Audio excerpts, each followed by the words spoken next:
Hello BookTube, this is Weekly Reads. My reading week this week has been surprisingly good. Surprising because it started off a little bit rough. I spent most of my reading week with The Eagle and the Hart by Helen Castor. This is a dual biography of Kings Richard II and Henry IV. Both Richard II and Henry IV were the grandsons of Edward III. Richard II was the son of the Prince of Wales, Edward, the infamous Black Prince. Richard came to the throne as a 10-year-old boy with the death of his grandfather. And for half of his reign, his rule was a very strange minority. Officially, it wasn't a minority, but in practice, it was. And eventually, as Richard took full command of his government, he became increasingly avaricious and tyrannical. He largely was obsessed with his own idea of royal majesty, of what was owed to him as the king.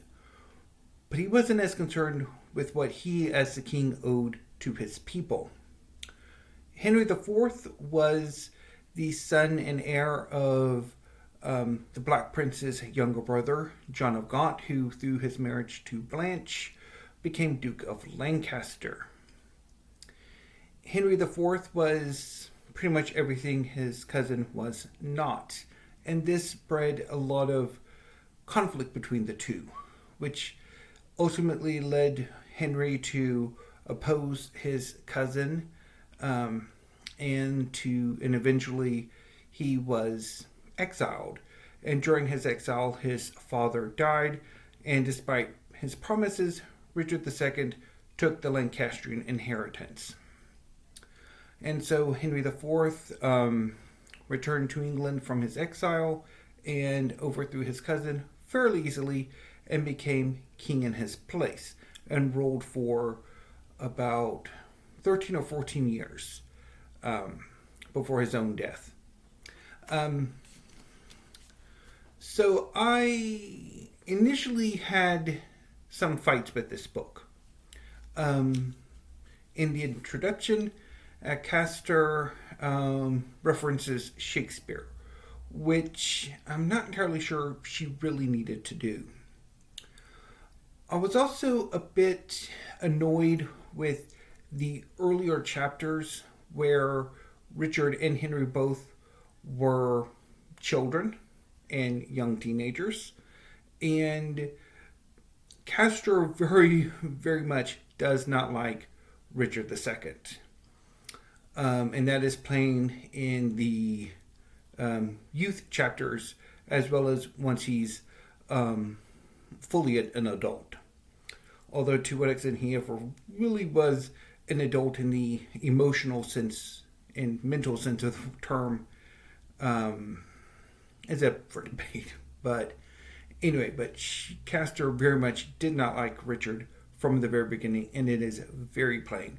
The contrast between him and Henry is quite stark at times.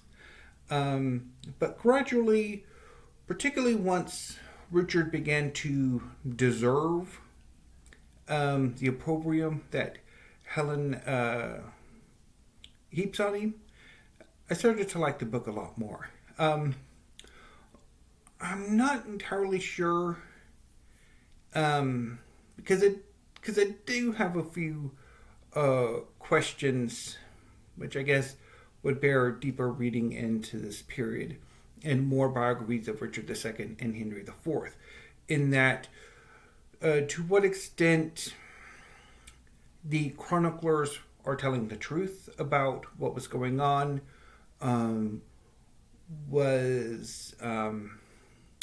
also the sort of references to the magical elements of the chronicles, the supposed miracles and what have you that prop up, particularly with the death of the Archbishop of York, which kind of bugs me. And I don't know if anybody's ever done a study or what to make of that inclusion.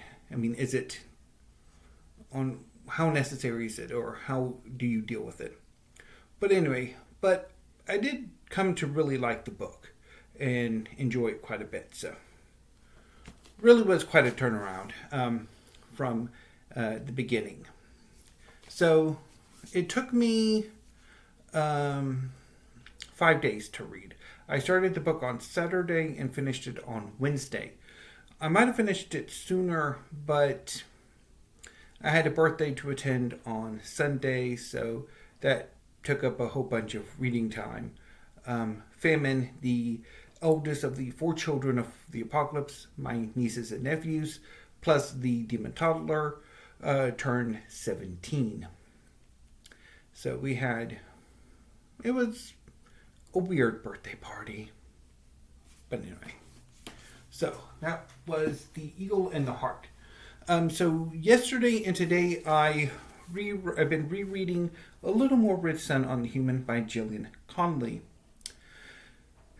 This poetry collection drives me up the wall because it's a crapshoot whenever I reread this book, whether or not I particularly get on with it or not.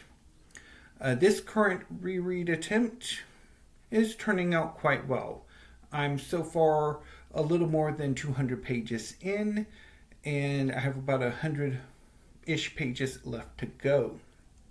And I've been enjoying this reread quite a bit, which compared to the fact that I tried to reread this book earlier in the month and failed miserably. Yeah.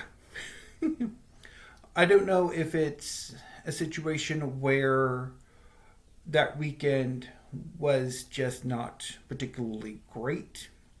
I mean, I tried to read A Brief History of 7 Killings by Marlon James, and that didn't go well. And then on the next day, I tried La Serenissima, and that didn't go well. So maybe it was just setting myself up for failure, or I just really wasn't in quite the right mental space, or wasn't really in the mood for them. I'm not entirely sure. But this reread has turned out quite well. Another question might be if I try to reread this collection too much, because this is the 4th or 5th time I've either reread it or tried to reread it.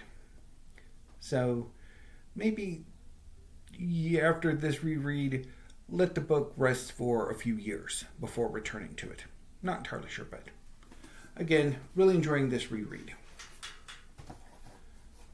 So my plans for this forthcoming reading week is twofold. So over the weekend, I will be reading the final 14 volumes of Bleach by Tite Kubo. Bleach is one of the great manga series. It's about a young man named Ichigo Kurosaki who can see and interact with spirits. One day he meets a young woman named Rukia Kuchiki, who is a Shinigami, a soul reaper, whose duties it is to firstly help transition the souls of the newly departed to the soul society where they will live until they are reincarnated, and to purify hollows. Hollows are fallen, corrupted spirits who have lingered in the world of the living too long and have since become quite monstrous. Hollow has, attracted by Ichigo's spiritual power, attacks his home, which is a clinic, and Rukia is there to defeat the Hollow.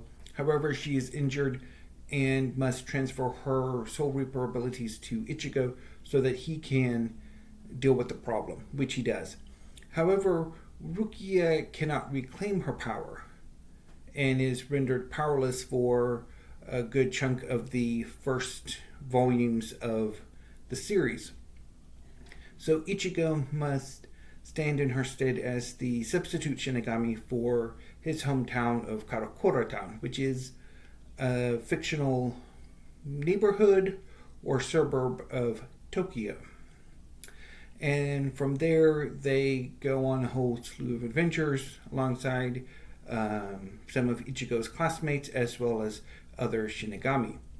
This final 14 volumes that I'm reading is the final arc, the 1,000-Year Blood War, in which another race of superpowered humans called Quincy's are going to war with the Shinigami over a number of feuds that have percolated over the course of 1,000 years, and sees Ichigo and one of his closest friends come at odds against each other for at least part of this.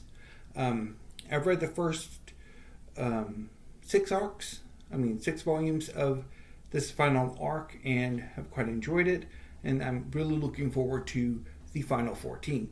My plan is to read 7 volumes tomorrow and 7 volumes on Sunday. And I'm sure it will be a blast. Over the course of the work week, I will be reading The Golden Road by William Dalrymple. This is a history about ancient and medieval India. And I have been meaning to read William Dalrymple for a very long time. So this will be my first book by him that I will read. I'm quite looking forward to it. If I have more time over the work week, after I finish The Golden Road, I will probably return to a little more Red Sun on the Human. And if I have even more time, I will find something else to read. Moving on to videos next week. I probably will not do my June book or my June reading plan until the very end of May, or probably will be the very end of May, since June 1st is a Sunday. So next week I'm going to start combing my library to see what books I want to read, starting with June on the Range and other June events and other stuff I want to do. And that will be helped by the fact that I did return my library to how it was before I learned that there was an electrician supposedly coming. Said electrician has not shown up yet, and I'm gotten sick of waiting for the person. So, yeah. So we'll see how that turns out. I'm also thinking about doing a haul with pals, like ordering some books with pals that will focus on what I call classics, canonical, modern, and contemporary fiction, poetry, and drama. But I'm also thinking about maybe doing manga instead. I don't know. I need to think about that over the weekend, and then if I do the order, it'll be on Monday. And I will try to do some discussion videos next week, although those are rather annoyingly difficult for me to do, but we shall see. Anyway, I'm starting to, well, on camera at least it does not look like I'm losing the light, but my eyes are saying I'm starting to lose the light, so I'm going to go ahead and sign off for now and be back on Monday with some new videos. So until then, thank you, BookTube. Have a great rest of your evening and weekend. And until I see you on Monday, stay safe.